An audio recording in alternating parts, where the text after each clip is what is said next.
आज बिहान उठ्ने बित्तिकै एउटा काम थियो, मम्मीलाई बर्थडे सरप्राइज दिने। तर मलाई के थाहा, आजको दिनमा मलाई नै पटक पटक सरप्राइज मिल्ने रहेछ।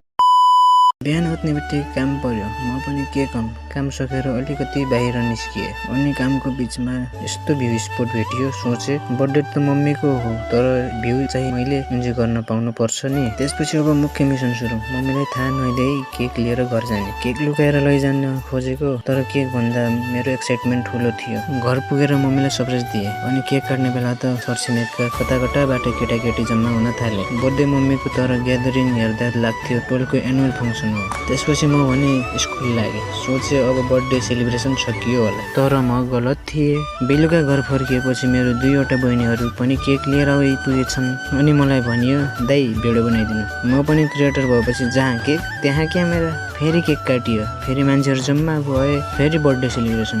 मैले मनमनै सोचे आज मम्मीको बर्थडे हो कि बर्थडे म्याराथन। तर अन्तिममा बहिनीहरूले मम्मीको फोटो फ्रेम निकालेर दिएको देख्दा चाहिँ साँच्चीकै मन छोयो। ठुलो गिफ्ट भन्दा पनि यस्तो सानो सानो इफोर्टले नै बर्थडे स्पेशल बनाउँदो रहेछ। अनि यसरी सुरु भएको मम्मीको बर्थडे एकपटक केक काटेर होइन, दिनभरि पटक पटक सेलिब्रेट गरेर सकियो। Once again happy birthday mummy. तपाईँको स्माइल नै हाम्रो लागि सबैभन्दा ठुलो गिफ्ट हो।